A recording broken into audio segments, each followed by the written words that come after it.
Respecto a si cesan o no en el mandato la presidenta Áñez, el Tribunal Constitucional, al realizar una interpretación de la Constitución Política del Estado, no debe realizar de forma aislada, no es un acto empírico de carácter populista que obedezca a la coyuntura y circunstancias de petición del populus o de algunas instituciones interesadas referente a una circunstancia que se presenta, como en el caso de Bolivia.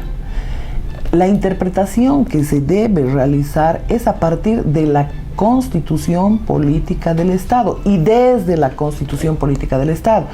Y naturalmente respetando lo que es el bloque de constitucionalidad establecido en el artículo 410 de la Constitución.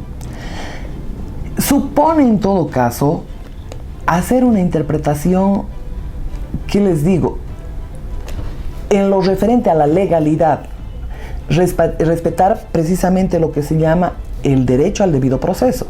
En el caso de Bolivia, cuando se tiene esta posibilidad de que tanto el Ejecutivo y el Legislativo cesarían en sus funciones el 22 de este mes de enero, es importante manifestar que ante la coyuntura que se ha presentado,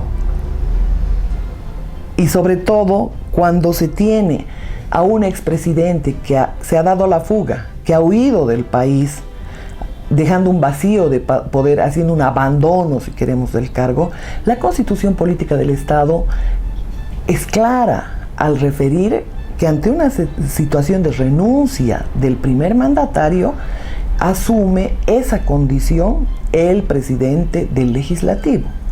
En todo caso, el vicepresidente primero y luego el presidente. Ante la ausencia del vicepresidente, naturalmente asumirá el presidente del Senado. Pero en esa situación la presidenta del Senado también renunció. Por esta misma situación, por prelación, le correspondía naturalmente que esas funciones asuma la segunda vicepresidenta, que en este caso le tocaba a la señora Yanine Áñez. La decisión se toma 8 días antes de la finalización del periodo constitucional para el gobierno, que termina el 22 de enero. Según la ley, tras esta fecha deberían ser nombrados un nuevo mandatario y un nuevo poder legislativo. Sin embargo, debido a que el sufragio del 20 de octubre fue anulado por denuncias de fraude, en estos momentos es imposible. La prórroga aún debe ser ratificada por el Congreso. Es una situación que nunca se ha dado en Bolivia. Es decir, históricamente no se ha dado en Bolivia. Por lo tanto, como nunca se ha visto en la historia de Bolivia, la podríamos llamar como situación jurídica accidental. Porque definitivamente, dadas estas circunstancias, ha tenido que asumir esas funciones la señora Yanine Áñez, aunque el anterior oficialismo diga que son golpistas y no sé cuánta historia, pero se ha hecho una sucesión constitucional como corresponde. Pero ante esta situación accidental, la señora Áñez tiene que haber convocado a elecciones. La Constitución Política del Estado, ante esa situación, refiere que debe convocar. Y ese es el mandato de Yanine Áñez, convocar a elecciones y obviamente posesionar al nuevo gobierno elegido. Entonces, es importante dejar muy claro que Yanine Áñez tiene otro mandato, no tiene absolutamente nada que ver el hecho de que se quiera hablar del Tribunal Supremo, cuando en realidad el Tribunal Supremo es en la anterior Constitución. El cese de funciones para el Ejecutivo no corresponde, porque Áñez tiene un mandato y tiene que tener una continuidad en relación al mandato constitucional. Yanine Áñez dejó de ser parlamentaria para ser presidente. Ella tiene que convocar a elecciones y posesionar al nuevo gobierno. En relación al legislativo es diferente. No ha tenido esa circunstancia ajena, no ha tenido esa circunstancia accidental. El Ejecutivo ha continuado y todo el mandato ha tenido continuidad. En consecuencia, ellos han tenido una vida institucional normal y por lo mismo su mandato concluye el 22 de enero. ¿Ah?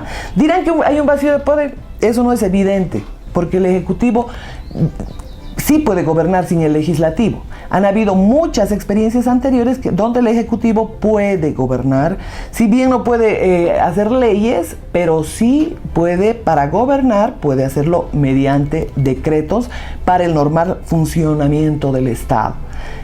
Puede emitir decretos necesarios para el manejo del Estado y de la cosa pública.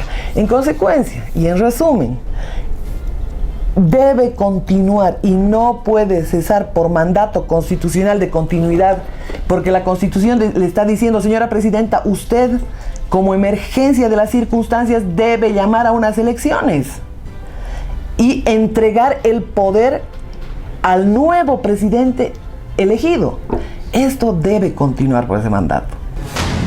Hemos entendido que a partir del vacío inminente que podría producirse a partir del 22 de enero de 2020 de este año, podría generar como efecto la fractura del Estado constitucional de derecho, con él ponerse en riesgo o amenaza la vigencia de los principios, fines, valores, fundamentos de la Constitución Política del Estado y fundamentalmente entre ellos en amenaza la vigencia y protección de los derechos fundamentales y garantías constitucionales.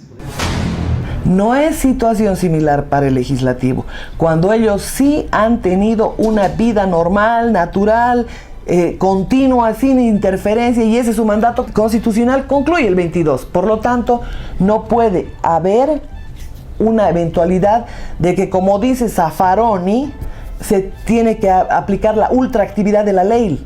La ultraactividad de la ley es diferente, no se habla de la ultraactividad constitucional. La ley es una cosa, es secundaria ante la Constitución.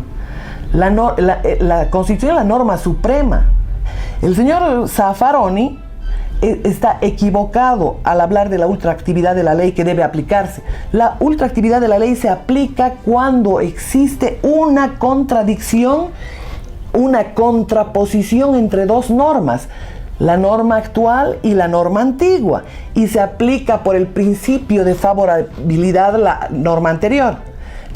Si existiera algún vacío en la ley, en este caso, la Constitución Política del Estado es clara al referir, independientemente de las aristas que existieran, es clara cuando dice que el nuevo presidente emergente de la renuncia de los anteriores mandatarios debe convocar a elecciones.